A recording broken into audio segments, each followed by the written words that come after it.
অন্তর্বর্তীকালীন সরকার সব ধরনের জ্বালানি তেলের দাম কমানোর ঘোষণা দিয়েছে, যা শনিবার রাত 12টার পর থেকে সারা দেশে কার্যকর করা হয়েছে।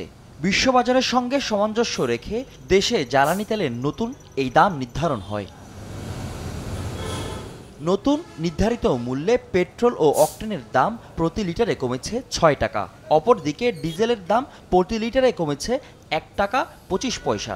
ফলে নতুন সিদ্ধান্ত অনুযায়ী অকটেনের দাম 131 টাকা থেকে কমে 125 টাকা, পেট্রোল 127 টাকা থেকে কমে 121 টাকা এবং ডিজেলের দাম 106 টাকা 75 পয়সা থেকে কমে 105 টাকা 50 পয়সা নির্ধারিত হয়েছে।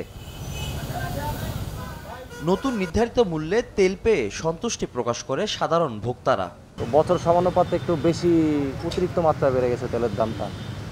তো ওই হিসাব করলে যে 100-110 এটা হইলে আশা করি এখন একটু গুড ফিল হয়।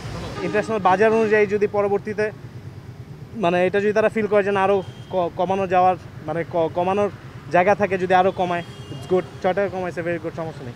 বুঝে শুনে দামটা কমিয়েছে, আজকে থেকে কার্যকর হয়েছে এবং সামনে বলেছে যে আরও কমাবে। তো আমি এটা পজিটিভ দিক হিসেবেই দেখছি। আগে অকটেনের দাম অনেক বেশি ছিল, এর কারণে অনেকেই সমস্যা ফেস করতো। যেমন তেলের গাড়িগুলো, বাংলাদেশে যত তেলের গাড়ি ছিল সেগুলো গ্যাস করে ফেলতো মানুষ, গাড়িতে সমস্যা হইতো। তো এখন তেলের গাড়িগুলো যেহেতু দাম কমবে, তাহলে মানুষের অনেক সুবিধা হবে। এর আগে গত 30 জুন জ্বালানি তেলের দাম বাড়িয়েছিল বিদ্যুৎ, জ্বালানি ও খনিজ সম্পদ মন্ত্রণালয়, যা জুলাইয়ের 1 তারিখ থেকে কার্যকর করা হয়।